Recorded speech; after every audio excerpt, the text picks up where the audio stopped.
Donc, pour ce que l'Esprit veut nous donner ce soir, je vais vous inviter à tourner avec moi dans 1er Chronique, chapitre 12. 1er Chronique, chapitre 12. On va lire le verset 23.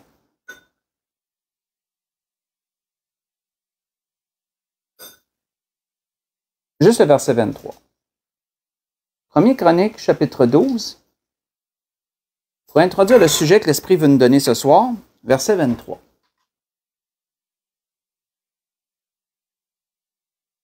Donc, il est dit, « Voici le nombre des hommes armés pour la guerre qui se rendirent auprès de David à Hébron, afin de lui transférer la royauté de Saül selon l'ordre de l'Éternel. » On arrête ici.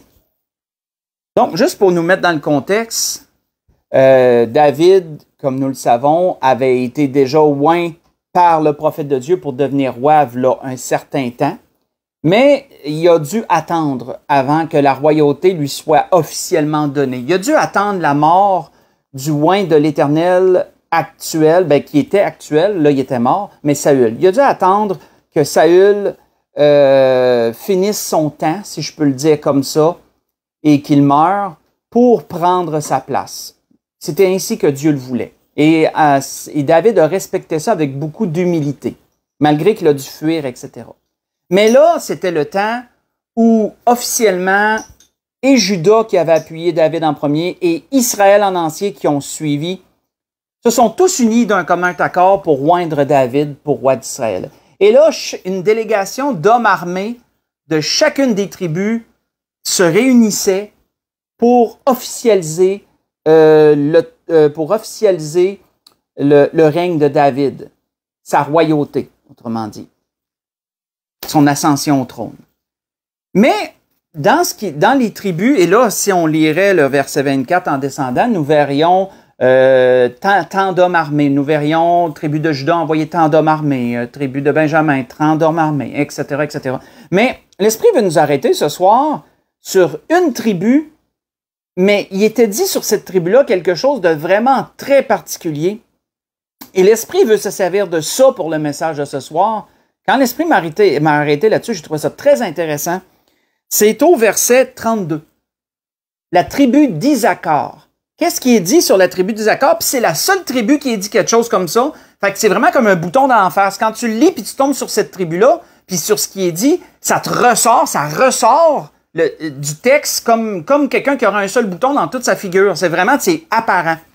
Donc, il est dit à propos de la tribu d'Isaacar, il est dit des fils d'Isaacar qui savaient discerner les temps pour comprendre ce que devait faire Israël, 200 chefs et tous leurs frères sous leurs ordres. Quand que l'Esprit m'a arrêté là-dessus, ça m'a vraiment sonné une cloche. J'ai dit, wow! C'est la seule tribu qui ait mentionné ça. Une tribu qui savait discerner les temps pour comprendre ce qu'Israël devait faire.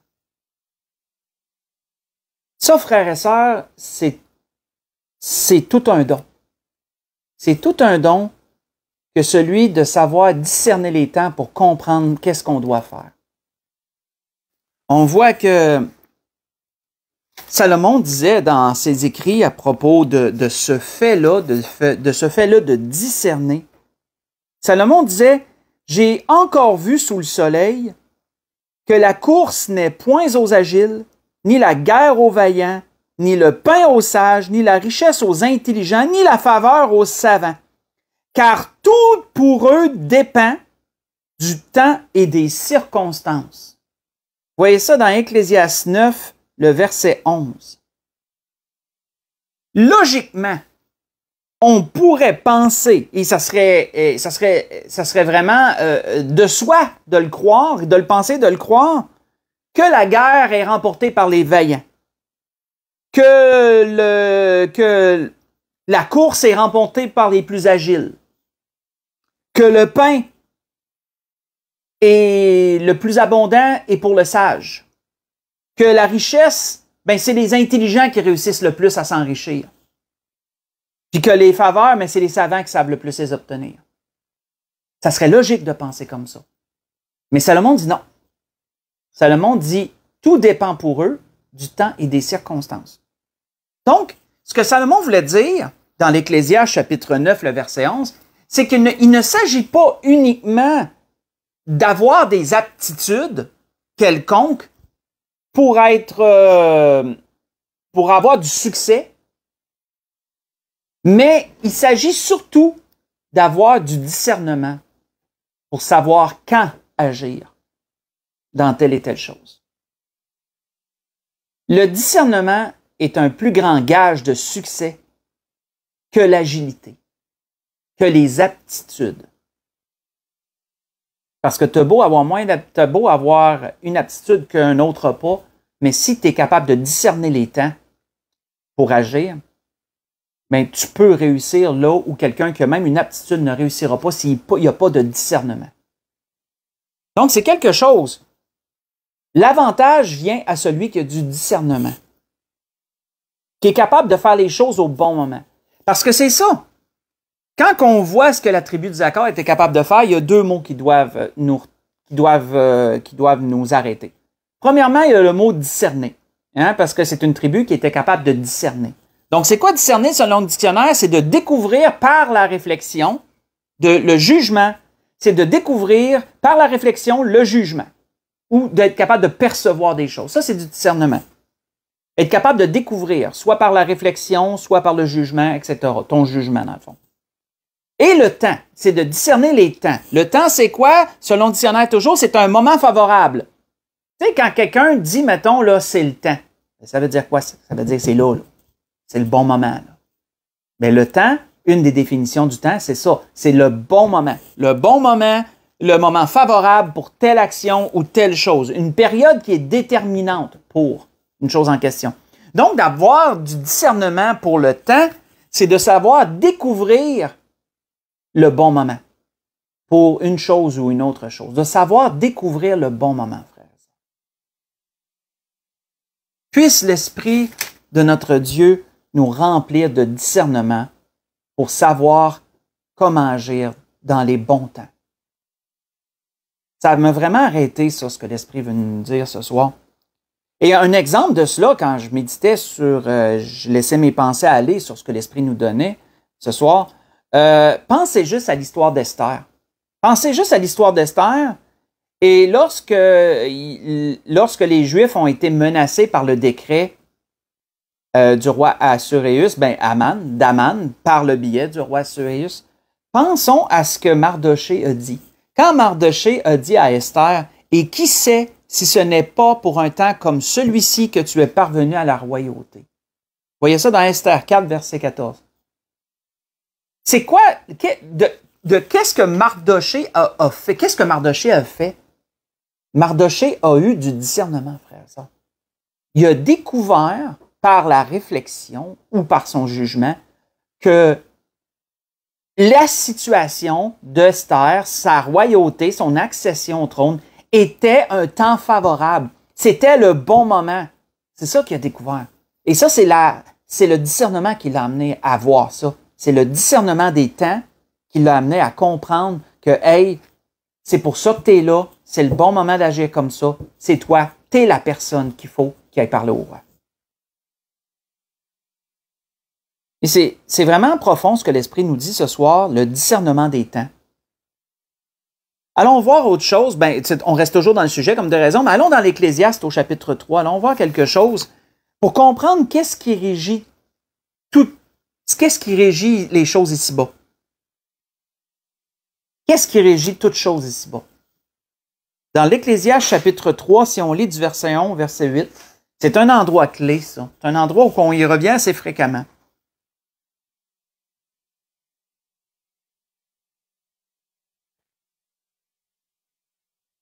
Ecclésiaste chapitre 3, verset 1 au verset 8, où on voit que Salomon dit « Il y a un temps pour tout, un temps pour toute chose sous les cieux. » Parce que c'est ça qui régit toute chose ici-bas, frère et sœurs, c'est le temps. Tout est à la merci du temps.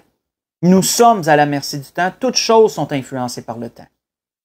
Donc, le temps est une donnée qu'on ne peut pas négliger ici-bas. Donc, il y a un temps pour tout, disait Salomon.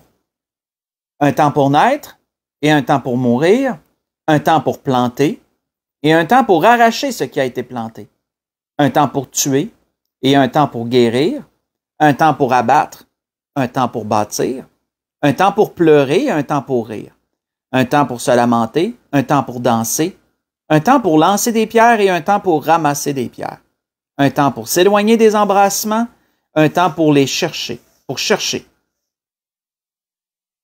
Un temps pour embrasser et un temps pour s'éloigner des embrassements. Un temps pour chercher, il y a un temps pour perdre, un temps pour garder, un temps pour jeter, un temps pour déchirer, un temps pour coudre, un temps pour se taire et un temps pour parler. Un temps pour aimer, un temps pour haïr, un temps pour la guerre et un temps pour la paix. Mais quand on pense à toutes ces choses, frères et sœurs, c'est le discernement qui fait que tu peux savoir comment agir dans tel et tel temps. Quand on prend juste les exemples ici, un temps pour planter puis un temps pour arracher ce qui a été planté, mettons. Ben, tu sais que si tu as du discernement pour savoir comment agir dans le bon temps, mais tu vas savoir que c'est le printemps, quand le gel est terminé, quand la terre s'est un peu réchauffée, quand les bourgeons commencent à naître des arbres, c'est le temps pour planter. Proche de ce temps-là, c'est le temps pour planter. Tu vas savoir que ce n'est pas en hiver, quand il y a de la neige, que c'est le temps de planter. Parce qu'il n'y a rien qui va pousser. Si tu as moindrement du discernement concernant les temps, mais tu vas savoir que tel légume, c'est à peu près dans tel temps pour l'arracher. Les patates, c'est plus tard, mettons, parce que c'est les légumes sous terre. Ceux qui sont sous terre, ben, tu sais que tu peux retarder plus à les arracher que ceux qui sont hors terre, etc. Et on pourrait voir ça, là, quand vous relisez ça à la lumière du discernement des temps, vous voyez que ça fait tout un sens. Il y a tout un autre sens à aller chercher là-dedans. Un temps pour rire puis un temps pour pleurer. Ben, c'est pas dans un service funéraire, là où tout le monde est triste, que c'est le temps de faire des blagues puis c'est le temps de rire aux éclats. C'est déplacé. Il y a du discernement là-dedans. Quelqu'un qui a du discernement va savoir que c'est pas le temps de niaiser quand tu es à un service funéraire. Quand tu es dans un mariage, c'est le temps de t'amuser. C'est le temps de rire. C'est le temps d'être joyeux. C'est pas un temps pour pleurer. Puis on peut aller comme ça, comme je vous disais, dans toutes les choses. Un temps pour se taire, un temps pour parler. Si tu as du discernement pour savoir quoi faire dans les bons temps, mais tu vas savoir que parfois, c'est mieux de ne pas parler. Il y a d'autres fois, quand c'est le temps de parler, ben là, tu vas savoir que c'est le temps de parler. Et comme je vous dis, on peut aller comme ça dans toutes choses. Même la nature nous enseigne ça. Même la Bible nous en parle à propos de la nature. Quand on regarde les insectes, mettons, qu'est-ce que la Bible nous dit? La Bible nous parle des fourmis et elle dit, les fourmis, peuple sans force, préparent en été leur nourriture. Vous voyez ça dans Proverbe 30, verset 25. Les fourmis, c'est sûr que c'est l'instinct qui les dirige. Mais, à travers l'instinct, il y a un discernement, ils le savent, ils le sentent, que c'est en été que c'est le temps de ramasser. Parce que l'hiver, lorsque la neige va tomber, puis qu'ils vont tomber en hibernation, ben à ce moment-là, ils vont vivre de leur ration. Ils vont vivre de ce qu'ils ont, de tout ce qu'ils ont engrangé durant l'été. C'est pour ça que tu es voué travailler tout l'été. La Bible nous parle également des oiseaux, d'autres animaux, mais des oiseaux, entre autres. La Bible nous dit, même la cigogne connaît dans les cieux sa saison. La tourterelle, l'hirondelle et la grue observent le temps de leur arrivée. Vous voyez ça dans Jérémie 8, verset 7. Il y a des oiseaux qui vont observer quand que d'autres oiseaux arrivent, ils savent que c'est le temps. Ils savent que le temps est rendu là. C'est sûr, c'est dans l'instinct. Mais à travers l'instinct, il y a le discernement. À travers de cet instinct-là, il y a un certain discernement. Si tel oiseau n'est pas arrivé, c'est pas le moment encore. Quand cet oiseau-là, tu le vois, c'est le moment. Regardons les bernaches. On le sait que l'hiver s'en vient, pas rien qu'à cause de tout ce qu'on voit, les feuilles qui rougissent, les feuilles qui jaunissent, qui rougissent, etc. On le sait aussi par les bernaches. Tu regardes dans le ciel, puis tu entends des bernaches, tu vois des voiliers de bernaches à journée longue. Tu sais, il y a plein de choses qui nous permettent de discerner les temps où on est. Et ce qu'on doit faire aussi pour ces temps-là. C'est pour ça qu'il était dit, entre autres, au verset 11, D'interdit, entre autres, pas besoin d'y tourner, là où je suis, ben oui, dans l'Ecclésiaste 3, c'est vrai, on est là ensemble. Si on au verset 11, on voit qu'il est dit, Salomon constatait que Dieu fait toutes choses belles en son temps. Pourquoi? Parce que quand on a du discernement pour agir dans le bon moment, mais ça va faire que toutes choses vont être belles. Ça va donner du succès. Il va y avoir du succès, c'est pour ça que la chose est belle. Mais frères et sœurs, savions-nous que spirituellement, c'est la même chose? Spirituellement, ça prend du discernement. Ça prend du discernement pour les bons moments, spirituellement aussi. On voit que si on tourne dans le chapitre 8 de l'Ecclésiaste toujours, dans le chapitre 8 de l'Ecclésiaste, si on lit le verset 5 et le verset 6, Salomon le disait. Puis on peut l'appliquer spirituellement, ça. On voit que Ecclésiaste chapitre 8, versets 5 et 6, il dit « Celui qui observe le commandement ne connaît point de choses mauvaises. Et le cœur du sage connaît le temps et le jugement. Car il y a pour toute chose un temps et un jugement quand le malheur accable l'homme. » On va arrêter ici. Oui, frères et sœurs, spirituellement, on a besoin de discernement. On a besoin de beaucoup de discernement pour savoir comment agir dans les temps où nous sommes. On voit que Dieu, par un de ses prophètes, prophète Osée, pas besoin d'y tourner, dans son temps à lui, lorsqu'il voyait la méchanceté du peuple, lorsqu'il voyait la dérive du peuple et qu'il savait que des jugements de Dieu allaient venir à cause de la dérive du peuple, à ceux qui avaient du discernement, à ceux qui voyaient les agissements du peuple et qui connaissaient leur Dieu, qu'est-ce que Osée disait? Qu'est-ce que le prophète Osée disait? Le prophète leur disait ceci: « Semez selon la justice, moissonnez selon la miséricorde. Défrichez-vous un champ nouveau, il est temps de chercher l'Éternel. Il est temps de chercher l'Éternel jusqu'à ce qu'il vienne et répande sur vous la justice. »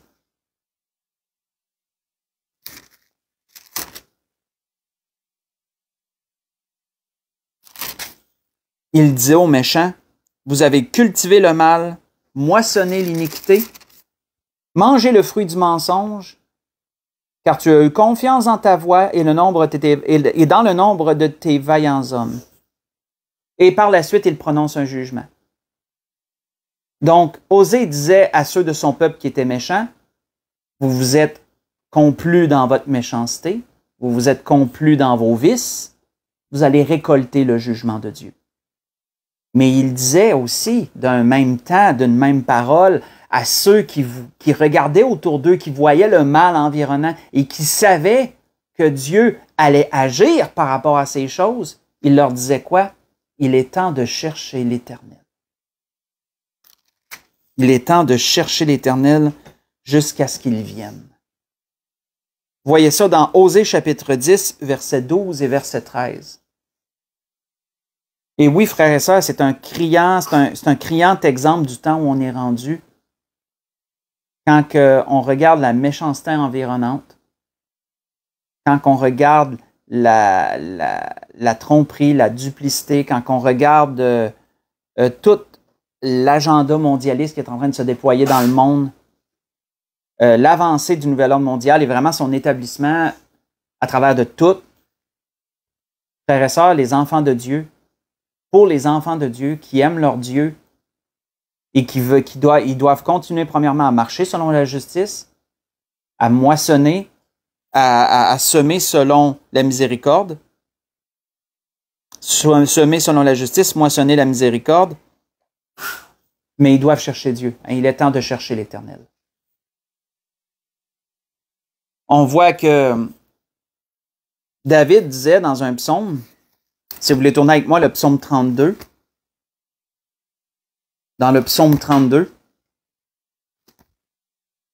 qu'est-ce que David disait sur ces choses?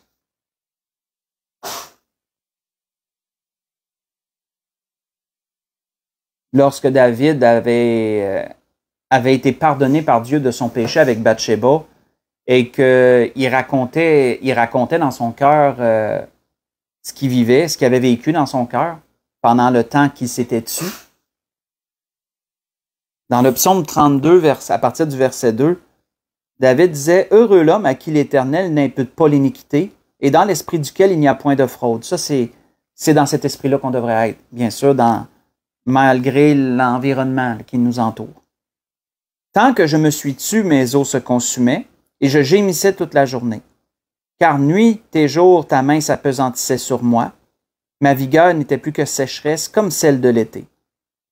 Je t'ai fait connaître mon péché, je n'ai pas caché mon iniquité. J'ai dit, j'avouerai mes transgressions à l'Éternel, et tu as effacé la peine de mon péché. Ça, c'est la miséricorde de Dieu, qui est toujours accessible, qui est toujours accessible pour le pécheur perdu, qui comprend les temps où nous sommes et qui a le discernement de vouloir recevoir Jésus comme son Sauveur et Seigneur. Bien sûr, c'est par la foi, et la foi est un don de Dieu, mais il y a un minimum de discernement quand même. Il y a quand même un petit discernement nécessaire dans ces choses. Mais aussi pour celui qui est dans le Seigneur puis qui s'est égaré. Hein, si quelqu'un est dans le Seigneur puis qui s'est éloigné et qui reconnaît que c'est le temps de revenir vers le Seigneur, mais ça prend cette pointe de discernement-là pour des temps favorables, pour comprendre que hey, c'est le moment, là c'est le wake-up call, c'est le temps, là. C'est le temps, là. Je dois chercher Dieu, je dois revenir vers Dieu, sa miséricorde, il répandra sa miséricorde sur moi. Et David disait ainsi au verset 6, « Qu'ainsi que tout homme pieux te prie au temps convenable. » Ça, moi, ça m'a arrêté, ça, le verset 6. « Ainsi que tout homme pieux te prie au temps convenable. » Parce que quand j'ai lu ça, je me suis dit, « Seigneur, il me semble que la Bible nous enseigne qu'il faut toujours prier. » Hein, oui, hein, c'est écrit dans Éphésiens 6, verset 18, « Priez en tout temps. Faites par l'Esprit toutes sortes de prières et de supplications. » Est-il dit. Mais, qu'est-ce que David voulait nous dire ici? C'était qu'il y a des moments où la prière va être une condition de bénédiction. Il y a des moments favorables où que tu dois surtout prier à ce temps-là. Tu ne dois pas manquer ta prière tu dois pas manquer la prière à ce temps-là. Parce que ta prière sera une condition de bénédiction. Et c'est pour ça que David disait, ainsi que tout homme te prie au temps convenable. Mais ça prend du discernement pour le voir, le temps convenable. Parce que si tu n'as pas de discernement, tu ne le verras pas, le temps convenable. C'est profond. Pourquoi? Parce que Dieu agit d'une certaine façon quand les temps sont convenables. Dieu agit d'une certaine façon quand les temps sont convenables. Comment Dieu agit-il lorsque les temps sont convenables?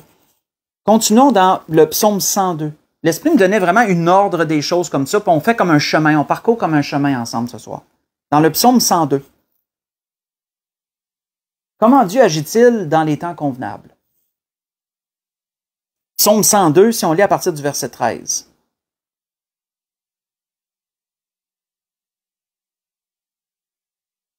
Psaume 102, à partir du verset 13 jusqu'au verset 15, on voit que, il ne nous est pas dit l'auteur, mais l'auteur nous dit, « Mais toi, Éternel, tu règnes à perpétuité, et ta mémoire dure de génération en génération. Tu te lèveras, tu auras pitié de Sion, car le temps d'avoir pitié d'elle, le temps fixé, est à son terme. » Le temps fixé est à son terme. « Car tes serviteurs aiment les pierres, et ils en chérissent la poussière. » Qu'est-ce que l'auteur nous disait? L'auteur, on voit bien qu'il parle d'un temps de jugement sur le peuple d'Israël, il parle d'un temps de dévastation où ils ont vécu beaucoup de misère. Et là, l'auteur dit, tu vois qu'on aime les pierres d'Israël, on aime les pierres de Sion, on aime sa poussière, on va même jusqu'à aimer la poussière de notre terre. Seigneur, il est le temps d'avoir pitié d'elle. C'est le temps d'avoir pitié d'elle. Le temps fixé, il est là. Le temps fixé, il est là. Et ça, frères et sœurs, leur attitude, ça nous enseigne. Qu'est-ce que ça nous enseigne? C'est que souvent, frères et sœurs, le bon moment pour Dieu d'agir, ça va être lorsque nous, on est prêts aussi à agir. Je répète, souvent, le moment où Dieu va agir, c'est lorsque nous, on va être rendus au bon moment. Lorsque nous, on va être prêts à agir, Dieu va agir. Ou en fin de compte, ce que Dieu fait, c'est qu'il nous attend. Il attend qu'on soit rendu au moment favorable. Et lorsque le moment est favorable, puis qu'on agit, Dieu agit. On voit la puissance de Dieu est là. Et ça, c'est profond de comprendre ça. On voit que David disait dans un autre endroit, « Mais je t'adresse ma prière, ô Éternel, que ce soit le temps favorable. Ô Dieu, par ta grande bonté, réponds-moi en m'assurant de ton secours. » Vous voyez ça dans le psaume 69, verset 14. David priait, « Mon Dieu, j'ai besoin de secours, que ce temps-là soit le temps favorable. » Parce que oui, il y a un temps où Dieu va agir. On l'a lu dans l'Ecclésiaste, Dieu fait toutes choses belles en son temps. Mais le temps où Dieu va agir est parfois lorsque nous, on est prêt à agir nous aussi, lorsqu'on est rendu là dans notre vie. Tu sais, quelqu'un peut crier après la miséricorde de Dieu, puis quelqu'un là, peut être dans une situation difficile. Je donne un exemple pour essayer de clarifier tout ça. Quelqu'un peut être dans une circonstance difficile. Il a peut-être fait des mauvais choix dans sa vie, il s'est mis dans des problèmes, puis que là, il veut vraiment s'en sortir. Puis qu'avant, tout ce qu'il a fait, il n'a jamais vraiment essayé de s'en sortir. Tout ce qu'il a fait, c'est peut-être avoir eu peut-être un peu de peine, un peu de regret, des remords, mais il n'y a jamais vraiment une repentance à salut, là. Mais arrive quelque chose que là, il déclique, que là, il se met à genoux, puis il s'humilie devant Dieu, puis là, il dit, Seigneur, je veux vraiment m'en sortir. Je suis prêt à faire telle et telle action. Je suis prêt à agir pour m'en sortir. Bien, c'est à ce moment-là qu'il va voir la puissance de Dieu agir. Comprenons-nous? Pourquoi? Parce qu'il était rendu au moment favorable. Il a eu du discernement, il a compris que là, c'était le temps de changer. Puis il s'est humilié devant Dieu, mais Dieu a, par sa puissance, agi lui aussi. Parce qu'il était rendu là. On voit que un autre psaume nous le démontre, ça. Pour la nature, un autre psaume nous le démontre. Psaume 104, pas tellement plus loin qu'on est. Voyons ce que Dieu fait pour sa nature, pour sa création. Comment Dieu agit. Et nous allons voir que spirituellement, c'est pas si différent que ça, là. C'est pas si différent que ça. On voit dans le psaume 104, si on lit du verset 10 au verset 14, c'est comment Dieu agit envers sa nature. Comment la Bible nous dit, psaume 104, à partir du verset 10, il est dit, il, en parlant de Dieu, conduit les sources dans des torrents qui coulent entre les montagnes. Elles abreuvent tous les animaux des champs. Les ânes sauvages y étanchent leur soif. Les oiseaux du ciel habitent sur leurs bords et font résonner leur voix parmi les rameaux. De sa haute demeure, il arrose les montagnes. La terre est rassasiée du fruit de tes œuvres. Il fait germer l'herbe pour le bétail et les plantes pour les besoins de l'homme, afin que la terre produise de la nourriture. Si on saute par la suite, on va sauter un peu, on ne lira pas toutes. Sautons au verset 21. Il dit, les lionceaux rugissent après la proie et demandent à Dieu leur nourriture. Sautons ensuite au verset 27 au verset 27 jusqu'au verset 29. Il est dit, tous ces animaux espèrent en toi pour que tu leur donnes la nourriture en son temps. Et qu'est-ce que Dieu fait? Tu la leur donnes et ils la recueillent. Tu ouvres ta main et ils se rassasient de tes biens. Tu caches ta face, ils sont tremblants.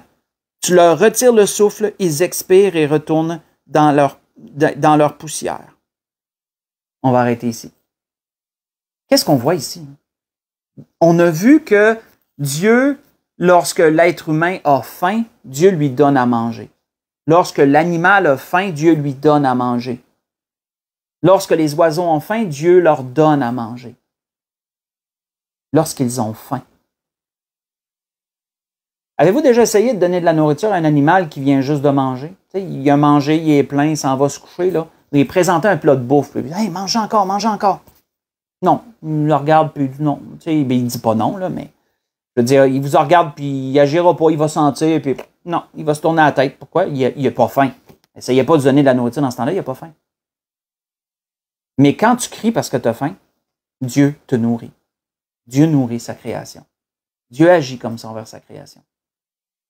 Mes frères et sœurs, saviez-vous que spirituellement, c'est pas si différent que ça? Que c'est lorsqu'on est prêt que Dieu agit? Lorsque les temps sont, le moment est venu? Ça prend du discernement pour comprendre ces choses-là. On voit que le Seigneur, dans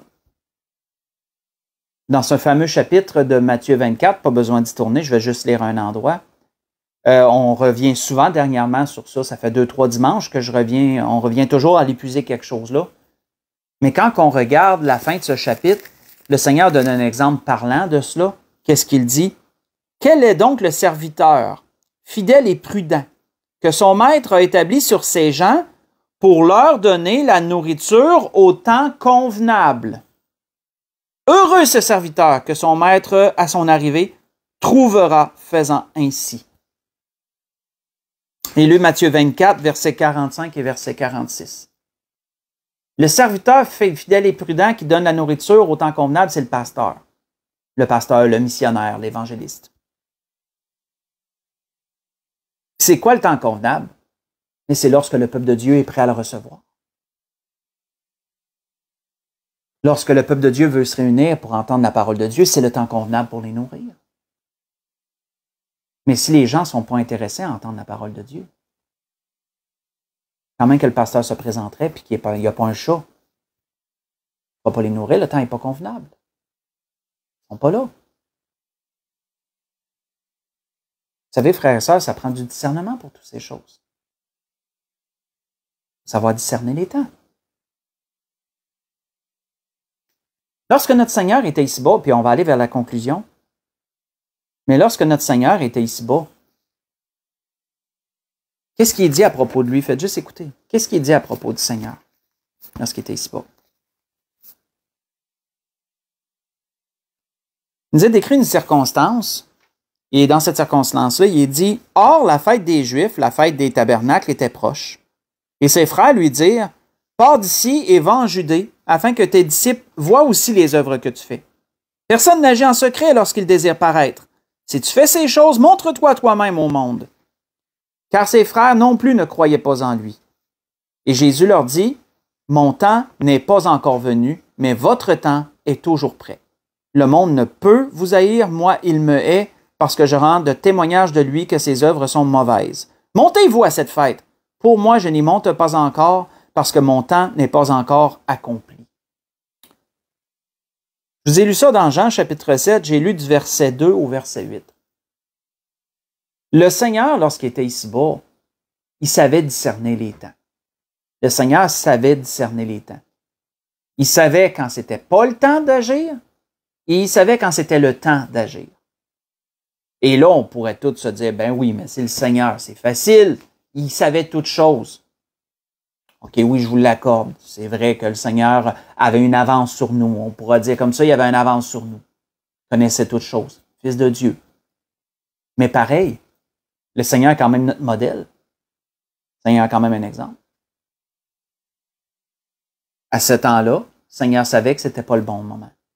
Il a été à la fête, mais en secret. Et le Seigneur n'a pas toujours agi de même. Mais cette fois-là, le Seigneur savait que ce n'était pas le temps favorable, ce n'était pas le bon moment. Son discernement faisait qu'il savait qu'il fallait qu'il aille en secret à cette fête, et non publiquement. On voit que dans d'autres temps, lorsque c'était le temps de la Pâque, si vous voulez le lire pendant la semaine, ben c'est facile. Matthieu 26, versets 17 et 18, facile à penser, j'y tournerai pas, mais de mémoire, c'est facile à souvenir, que lorsque le temps de la Pâque est arrivé, le Seigneur, sachant que c'était les derniers temps qui allaient passer, a dit à ses disciples, mon heure est venue. Et mon temps est venu, allez préparer la Pâque. Le Seigneur savait discerner les temps. Il savait que là, à ce temps-là, ça serait sa dernière Pâque. Il savait que le temps était venu. Pourquoi? Bien, il y avait des indices. Oui, le Seigneur savait toutes choses, oui, Mais il y avait quand même des indices. Il venait le Seigneur avait ressuscité Lazare d'entre les morts. Ça avait été un grand témoignage. Le Seigneur avait été accueilli comme un roi qui rentre dans Jérusalem, où tout le monde prenait des branches d'olivier, puis des branches des rameaux, puis il mettait ça devant lui quand il était assis sur l'ânon, puis qu'il a été conduit comme un roi qui rentre dans la ville. C'était un indice prenant qui démontrait que les temps étaient rendus. Il était rendu là dans sa vie, là, dans son cheminement. Tout cela, frères et sœurs, et encore là, il y avait du discernement là-dedans. Mais discernement. Avant de conclure, qu'est-ce que le Seigneur reprochait aux gens de son temps dans Luc chapitre 12? Avant de conclure, qu'est-ce que le Seigneur reprochait aux gens de son temps? Luc chapitre 12, si on lit le verset 54, à partir du verset 54.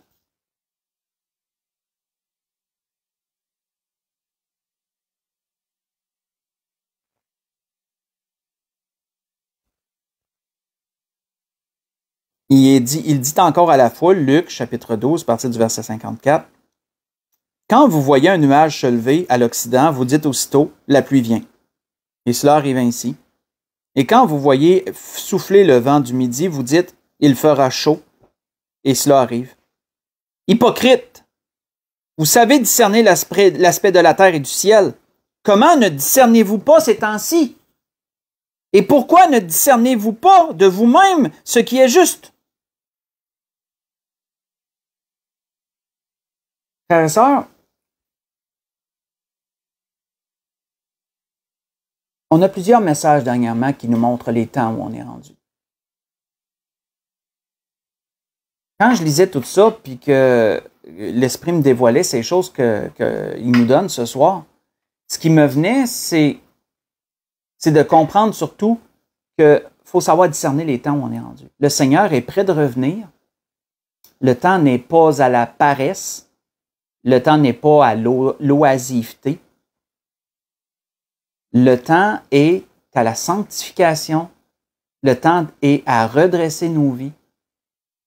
Je reviens toujours sur l'exemple des vierges, à épousseter nos robes, à lisser nos robes, épousseter nos robes, lisser nos robes, remplir nos lampes, allumer nos lampes, regarder vers le Seigneur, entendre le cri de minuit.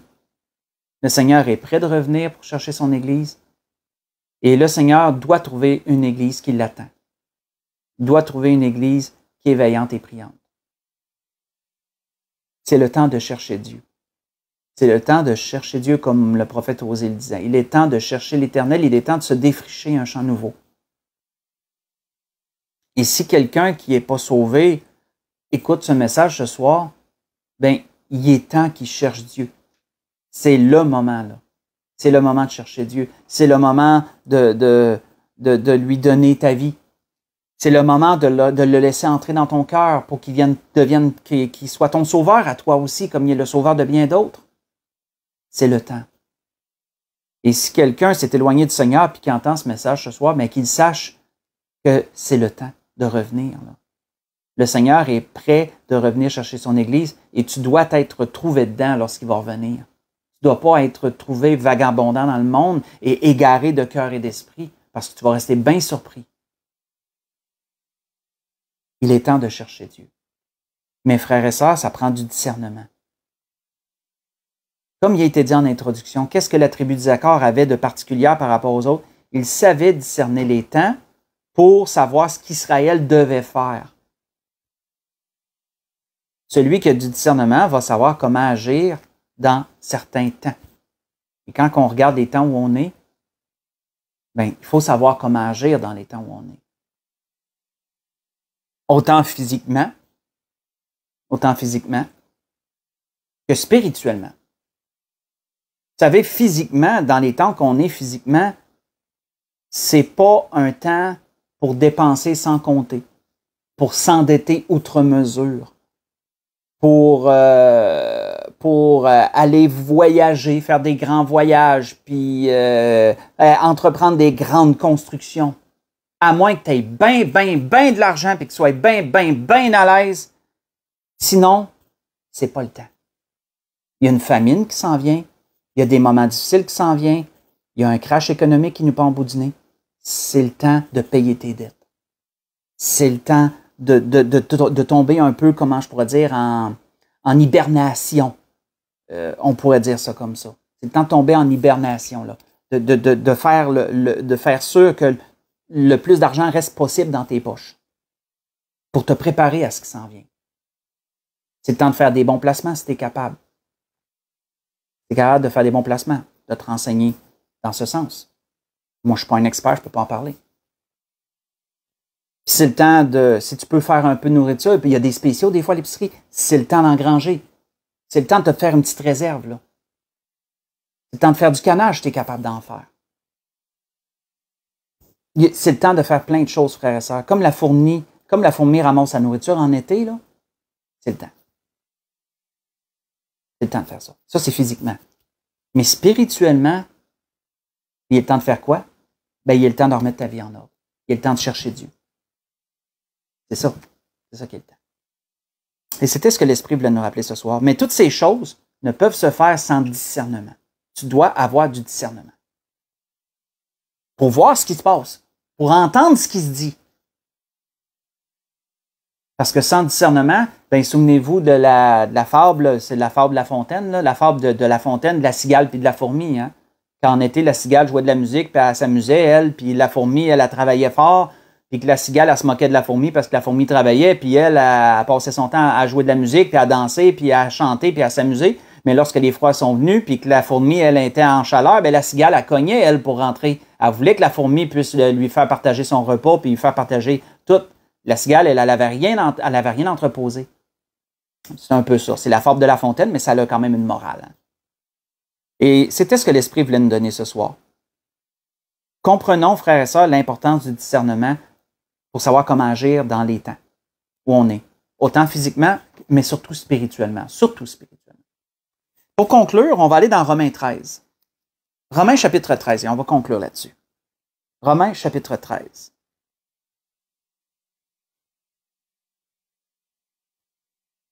Romains chapitre 13 à partir du verset 11.